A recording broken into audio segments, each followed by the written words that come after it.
చెప్పండి, జూబ్లీ సూపరింటెండెంట్కి వచ్చింది. మాగంటి గోపీనాథ్ గారు అనారోగ్యం దృష్ట్యా చనిపోవడం జరిగింది. కేసీఆర్ గారు వాళ్ళ సతీమణి సునీత గారికి టికెట్ ఇచ్చారు.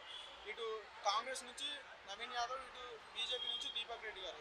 ఇటు డైలీ ప్రచారం వెళ్తున్నారు అనుకుంటా. అయితే ప్రజల మద్దతు ఏ విధంగా ఉంది, ఎవరికి మద్దతు తెలుపుతున్నారు? మొత్తం యావత్ తెలంగాణ రణరంగంగా చూస్తుంది ఈ ఒక జూబ్లీ సూపరింటెండెంట్గా. ఎవరు గెలవబోతున్నారు, అసలు ఏంటి ఇటు మలుపు తిరగబోతుంది? అనుకోకుండా వచ్చిన ఈ బై ఎలక్షన్ మా ఇప్పుడు మాగంటి సునీత గారికి టికెట్ ఇచ్చారు కేటీఆర్ గారు, ఓకే. కానీ గతంలో కాంగ్రెస్ పార్టీ వాళ్ళు అన్ఎక్స్పెక్టెడ్లీగా చనిపోయినప్పుడు ఒక సంస్కారం ఉండే, ఏది ఎవరు గెలిచినా కానీ కాంగ్రెస్ పార్టీ వాళ్ళకు టికెట్ ఇచ్చిపెడుతుండే. గతంలో కేసీఆర్ ప్రభుత్వం కేసీఆర్ వచ్చినప్పటి నుంచి ఎవరైనా చనిపోయినా కానీ ఆయనకు సీట్లు నిలబెట్టాలి, ఆయనకు సీట్లు ఎక్కువ కావాలి, ఎన్నికలు పోటీ చేయాలి. అదే నడుస్తుంది, అదే నడుస్తుంది అన్న. ఎందుకంటే ఇప్పుడు కాంగ్రెస్ పార్టీ అంటే ఒక 135 సంవత్సరాల చరిత్ర ఉన్నది కాంగ్రెస్ పార్టీకి. కాంగ్రెస్ పార్టీ బీసీ ఎస్టీ మైనారిటీలకు తీసుకొని నడిచే పార్టీ యొక్క కాంగ్రెస్ పార్టీ అన్న. జూబ్లీ హిల్స్లో ఎన్నికలు వచ్చినాయంటే నేను స్లమ్ ఏరియాలో నేను పోయినా, నాకు జూబ్లీ హిల్స్గా అబ్జర్వర్గా ఉన్నా. నేను జగిత్యాల మాజీ వైస్ చైర్మన్, జిల్లా కాంగ్రెస్ మైనార్టీ ప్రెసిడెంట్. నేను జగిత్యాల 200 కిలోమీటర్ నుంచి నవీన్ అన్న గురించి ప్రచారం కొరకు వచ్చిన అబ్జర్వర్ కొరకు నాకు ఏఐసిసి నుంచి వేసిందన్న. అంటే స్లమ్ ఏరియాలో నేను పోయినా, ఒక జూబ్లీ హిల్స్లో స్లమ్ ఏరియా ఉంది, అక్కడ పోయినా. నేను అడిగిన ప్రతి ఒక్క ఇంటికి పోయి అడుగుతున్నా నేను, ఏమంటే మీకు రేషన్ కార్డు వచ్చిందా అంటే రేషన్ కార్డు వచ్చింది. మొన్నటి నుంచే మాకు రేవంత్ రెడ్డి గారు సీఎం అయిన తర్వాత మాకు రేషన్ కార్డులు వచ్చినాయి. మా పిల్లగాళ్ళ పేర్లు లేకున్నా కానీ మా పిల్లగాళ్ళ పేర్లు కూడా ఎక్కినాయి. మాకు సన్న బియ్యం వస్తుందన్న, కరెంట్ బిల్ కూడా తక్కువనే ఉన్నది, బస్సులు కూడా ప్రయాణం చేస్తున్నాం. అంటే కనీసం ఒక్క ఇంటికి 5,000 రూపాయలైనా ప్రభుత్వం సహకరిస్తుందని నేను అనుకుంటున్నా. ఎందుకంటే ఇప్పుడు ఏదైనా కానీ ఇప్పుడే గవర్నమెంట్ 2 సంవత్సరాలే గవర్నమెంట్ ఎక్కి, రేవంత్ రెడ్డి గారి గవర్నమెంట్ ఎక్కి ప్రతి ఒక్క పనికి ఇప్పుడు ఆరోగ్యశ్రీ 10 లక్షల రూపాయలకు కానీ ఆరోగ్యశ్రీలో ఉంటున్నారు. ఎక్కిన తర్వాత ఏది తొందర కాదు. గతంలో కేసీఆర్ గారు ప్రభుత్వం నడిచేటప్పుడు 2 సంవత్సరాలకు ఏం చేయలే.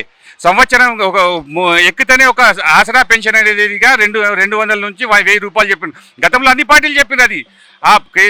అప్పట్లో టీడీపీ ఉండే, టీడీపీ చెప్పింది 1000 రూపాయల పెన్షన్ అని, కాంగ్రెస్ ఉండే, కాంగ్రెస్ చెప్పింది 1000 రూపాయల పెన్షన్ అని, టీఆర్ఎస్ ప్రజలు వాళ్ళకు పట్టం కట్టారు. వాళ్ళు ప్రభుత్వంలో వచ్చిన తర్వాత 2 సంవత్సరాలకు ప్రతిపక్షంలో ఉన్న కాంగ్రెస్ నాయకులు మా భట్టి గారు కానీ అడిగినప్పుడు ఏం చెప్పిండ్రు, అరే ఇప్పుడే తెలంగాణ వచ్చింది, ఇప్పుడే డెవలప్మెంట్ గురించి అడుగుతావా, ఇప్పుడే అడుగుతారా, పిల్లాడు ఇప్పుడే పుట్టిండి ఇప్పుడే నడతారా అని ఈ ఆన్సర్ ఇచ్చిండు కేసీఆర్ గారు.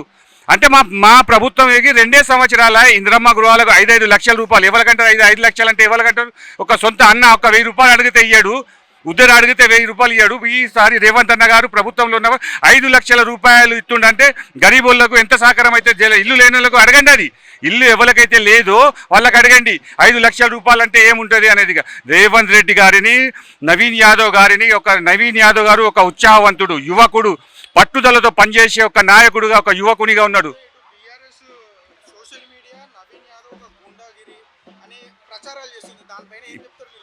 ఇప్పుడు టీఆర్ఎస్ పార్టీకి ఏం లేదు, అబండాలు వేసేయాలి. ఏది ఉన్నా కానీ, ఏ మనిషి ఉన్నా కానీ అబండాలు వేసేయాలి. రౌడీయిజం అంటే ఏంటి నాకు అర్థం కాదు. ఇది తెలంగాణ, ఇది ఆంధ్ర రాయలసీమ కాదు, ఇది తెలంగాణలో రౌడీయిజం చెయ్యడు.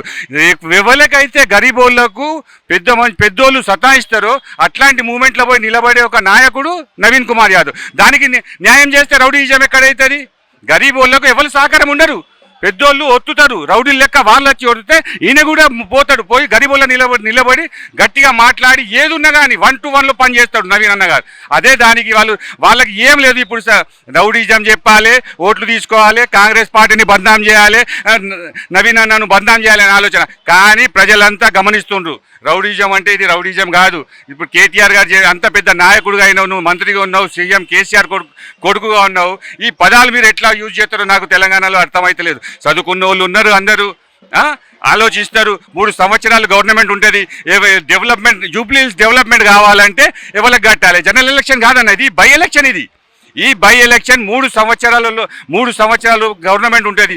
ఆ 3 సంవత్సరాలలో నవీన్ అన్నకు పట్టం కడితే కనీసం 3 సంవత్సరాలలో 100% హామీలు ఇచ్చినా కానీ 50% హామీలైనా నెరవేరుస్తాడు నవీన్ అన్న. ఎందుకంటే ఉత్సాహవంతుడు, పనిచేసే సత్తా ఉన్నది అన్న దగ్గర. హైడ్రా కావాలా, బుల్డోజర్, అదే కార్ కావాలా, బుల్డోజర్ కావాలనే సాంకేతంతో ప్రజలకు వస్తున్నారు. అయితే మీరు డైలీ ప్రచారం వెళ్తున్నారు కదా, పబ్లిక్ మద్దతు ఎలా ఉంది? అంటే హైడ్రా వల్ల పబ్లిక్ ఏమన్నా సతమతం అవుతున్నారా? దానిపైన పాజిటివ్ ఉన్నారా, నెగిటివ్ ఉన్నారా, అసలు ఏమవుతారు? అన్నా నేను ఒక మాట చెప్తున్నా, ఎవరైతే పోతారో వాళ్ళు నెగిటివ్గానే మాట్లాడతారు. కబ్జా చేసుకొని గతంలో కబ్జాలు అవుతున్నాయి, భూములు కబ్జాలు అవుతున్నాయి, నాలాలు కబ్జాలు అవుతున్నాయి, నాలాల పడి చిన్న చిన్న పిల్లగాళ్ళు చనిపోతున్నారు. కనీసం దాని మీద దృష్టి పెట్టలే. ఈ రోజు వచ్చిన తర్వాత ప్రభుత్వ భూములు ఎవరెవరు కబ్జా చేసిండ్రు, ప్రభుత్వ భూములు కానీ నాలాలు కానీ కబ్జా చేసి హైదరాబాద్ లోపల వర్షాలు పడితే మొత్తం హైదరాబాద్లో కొన్ని ఏరియాలలో నీళ్ళు ఆగిపోతాయి, ఫస్ట్ ఫ్లోర్ వరకు నీళ్ళు వస్తున్నాయి. దానికి బాధ్యులు కేసీఆర్ గారే. గతంలో కబ్జా చేసుకున్న వాళ్ళకు సహకరించి పెద్ద పెద్ద ఇల్లులు అపార్ట్మెంట్లు కట్టడానికి పర్మిషన్ ఇచ్చారు. ఈరోజు అదే కబ్జా చేసుకున్న వాళ్ళకి న్యాయంగా పనిచేయడానికి హైడ్రా అనేది ఒక తీసుకొచ్చారు. నేను అంటున్నా గరీబోళ్ళు కూడా అందులో ఉన్నారు కావచ్చు, కానీ ఆ కబ్జా చేసుకున్న భూమి ఉన్నారు. ఇప్పుడు గరీబోళ్ళకు కూడా డబుల్ బెడ్రూమ్ ఇల్లు అన్న రేవంత్ అన్న సీఎం గారు, మా సీఎం గారు రేవంత్ అన్న గారు కేటాయిస్తున్నారు. ఎందుకంటే గరీబోళ్ళు రోడ్ల మోరుల పొంటి నాలల పొంటి ఉండద్దు. రేపు భవిష్యత్తులో వాన ఎక్కువలు పడి ఏమైనా అయిందంటే వాళ్ళకు కూడా ఇబ్బంది అవుతుందని వాళ్ళకి అక్కడ నుంచి తీసి వాళ్ళని కూలగొడుతున్నారని వాస్తవం కూలగొడుతున్నారు. ఎందుకంటే ప్రజలకు ఇబ్బంది కావద్దు. ఒక ఇల్లు పోయినా కానీ వాళ్ళకి ఒక ఇల్లు ఇస్తుంది, ఇబ్బంది కావద్దు. ఇప్పుడు ఏదైనా జరిగినా కానీ న్యాయం కొద్దిగానే పనిచేస్తుంది. హైడ్రా ఉంటుంది. వాళ్ళు కూడా హైడ్రా గురించి మాట్లాడినప్పుడు కేసీఆర్ గారు సీఎం గారు ఉన్నప్పుడు కేసీఆర్ గారు మాట్లాడారు, కానీ యాక్షన్ తీసుకోలేదు. మా నాయకుడు యాక్షన్ తీసుకున్నాడు. ఎందుకు తీసుకున్నాడు? హైదరాబాద్ సస్యశ్యామలంగా ఉండాలి, హైదరాబాద్ నీళ్ళలో మునుగవద్దని ఈ యాక్షన్ తీసుకున్నాడు, హైడ్రా యాక్షన్. అయితే చెప్పండి, అసెంబ్లీ ముందు రేవంత్ రెడ్డి గారు కాంగ్రెస్ ప్రభుత్వం 6 గ్యారంటీలతో ప్రజల మధ్యకు వచ్చి ఇప్పుడు సీఎం అయ్యారు. ఓకే, బీఆర్ఎస్ పార్టీ ఏమంటుందంటే ఇచ్చిన 6 గ్యారెంటీలు ఏ ఒక్కటి నెరవేర్చలేదు అంటుంది. ఇప్పుడు మీకు ఇంకా 3 సంవత్సరాలు పరిపాలన ఉంది, మీరు ఏం చేయబోతున్నారు అసలు? అన్న పోయేటప్పుడు మొత్తం తెలంగాణ నాశనం చేసిపోయిన నాయకుడు కేసీఆర్. మరి అదే నోరుతోనే ఎట్లా అడుగుతారో నాకు అర్థమైతలేదు. మా సీఎం గారు ఎక్కి 2 సంవత్సరాలు కాదన్న, హామీలు నెరవేర్స్తాడు. రేవంత్ అన్న చెప్పిన ప్రతి ఒక్క హామీ నెరవేర్తాడు. వీళ్ళు ఏమైనా ఎక్కితేనే మొత్తం హామీలు నెరవేర్చిందా? కేసీఆర్ గారు 10 సంవత్సరాలు నడిపించారు. ఒక్కసారి ఏమో ఆసరా పెన్షన్ అన్నారు, ఒక్కసారి ఒక 5 సంవత్సరాల తర్వాత కేసీఆర్ కిట్ అన్నారు. ఎన్నికల ముందు కేసీఆర్ కిట్ అన్నారు. ఇంకో తర్వాత అంటే కంటిన్యూగా తీసుకురాలే కదా. ఇప్పుడు నేను అంటున్నా కదా, రైతు రుణమాఫీ చేసిండా? రైతుల గురించి చేయలే. రైతు రుణమాఫీ చేసిండా కేసీఆర్ గారు? రైతు రుణమాఫీ చేయలే. రైతులు పరేషాన్గా ఉన్నారు. రైతులకు పాస్బుక్లు మొత్తం బ్యాంకులలో ఉండే ఆ టైంలో. ఇప్పుడు రైతు రుణమాఫీ చేసిండు, రైతుకు బీమా ఇస్తుండు, సన్న బియ్యం ఇప్పుడు హాస్టళ్లలో కానీ ఇంట్లలో ఏ రేషన్ కార్డు అన్నా కానీ సన్న బియ్యంతో ఇంట్లో వండుకొని హాయిగా కాంగ్రెస్ ప్రభుత్వంలో ప్రజాపాలనలో ఇందిరమ్మ రాజ్యంలో తింటుండ్రు. అంటే కాంగ్రెస్ పార్టీ ఇచ్చిన హామీలు చేస్తారన్న. ఇప్పుడు 2 సంవత్సరాలు 5 సంవత్సరాలు ఇంకా 3 సంవత్సరాలు మిగిలి ఉన్నది. నువ్వు పోయేటప్పుడు ఏం చేసిపోయినావు? తెలంగాణ బడ్జెట్ మొత్తం ఖతం చేసి నాశనం చేసి అప్పుల పాలు చేసిపోయిన తర్వాత నువ్వు ఈ సవాల్ ఎట్లా అడుగుతావన్న నాకు అర్థం కాదు. టీఆర్ఎస్ వాళ్ళకి కనీసం కొద్దిగా జ్ఞానం ఉండాలి. మనకి ఇంత అప్పు చేసిపోయినాము, వాళ్ళు ఎట్లా చేస్తారని వాళ్ళకి జ్ఞానం ఉండాలి అన్నకి ఈ సవాల్ విసిరేటప్పుడు.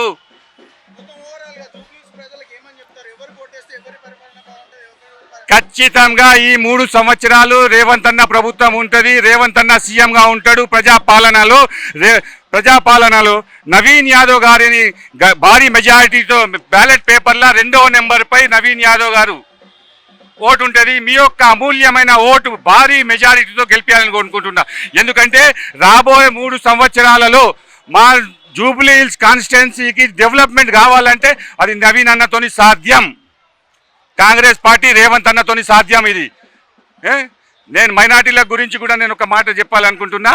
మాకు కూడా మైనార్టీల కూడా 2 సంవత్సరాలు ఇబ్బంది పడ్డాం. మనం కూడా మంత్రి లేదు మాకు. అంటే కాంగ్రెస్ పార్టీ ఏ టైంలో ఎట్లా చేయాలో, ఎలా చేయాలో, హైకమాండ్ ఎట్లా చేయాలో అది ఆలోచించుకుంటూనే చేస్తూ ఉంటుంది. ప్రతి ఒక్కరు టికెట్లు ఇచ్చిర్రు, గెలవలేకపోయినాం. వాస్తవం అది.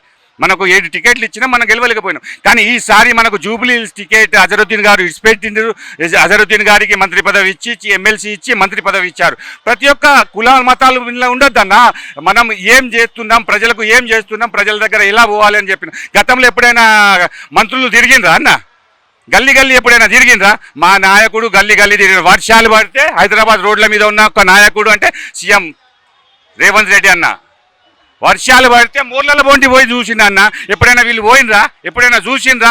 మనుషులు చచ్చినా కానీ పోలే వీళ్ళ దురదృష్టకరం. అందుకొరకే జనం పక్కకు పెట్టిరన్న. ఈ అవకాశాన్ని సద్వినియోగం చేసుకోవాలి. నవీన్ అన్నను గెలిపించుకోవాలని జగిత్యాల జిల్లా మైనార్టీ ప్రెసిడెంట్గా, మాజీ వైస్ చైర్మన్గా, కార్పొరేటర్గా నేను మీ జూబ్లీ హిల్స్ అమూల్యమైన ఓటర్లతో విజ్ఞప్తి చేస్తున్నా. నవీన్ అన్న గెలిపించి భారీ అక్షరతో గెలిపించాలి. ఓట్లతో గెలిపించి మీ జూబ్లీ హిల్స్ డెవలప్మెంట్ కొరకు మీరు ఆలోచించుకోవాలని కోరుకుంటున్నా.